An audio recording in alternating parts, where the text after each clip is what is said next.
Madam Speaker, I rise in opposition to this resolution, not because I am taking sides and picking who the bad guys are and who the good guys are, but I'm looking at this more from the angle of being a United States citizen, an American, and I think resolutions like this really do us great harm.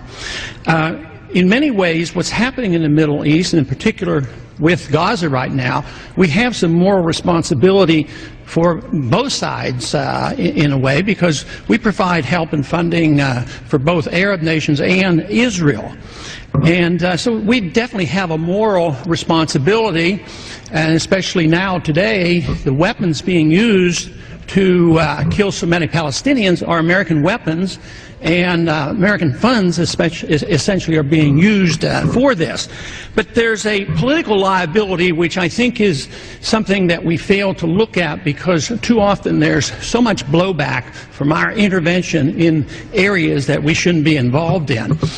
You know, Hamas, if you look at the history, you'll find out that Hamas was encouraged and really started by Israel, because they wanted Hamas to counteract Yasser Arafat. And you say, well, yeah, that was better then and served its purpose, but we didn't want Hamas to do this. So then we as Americans say, well, we have such a good system, we're going to impose this on the world. We're going to invade Iraq and teach people how to be Democrats. We want free elections. So we encourage the Palestinians to have a free election. They do, and they elect Hamas. So we first, indirectly and directly through Israel, help establish Hamas. Then we have election. Then Hamas becomes dominant, so we have to kill them. You know, it just doesn't make sense. During the 80s, you know, we were allied with Osama bin Laden. And we were contending with the Soviets. It was at that time our CIA thought it was good if we radicalized the Muslim world. So we financed the madrasa schools to radicalize the Muslims in order to compete with the Soviets. There's too much blowback. There's a lot of reasons why we should oppose this resolution. It is not in the interest of the United States. It's not in the interest of Israel either.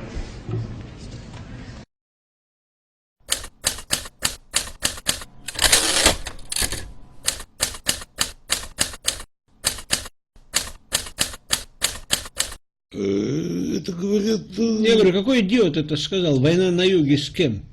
С кем? Армии нету, не с кем воевать. В виду недобитый Хамас.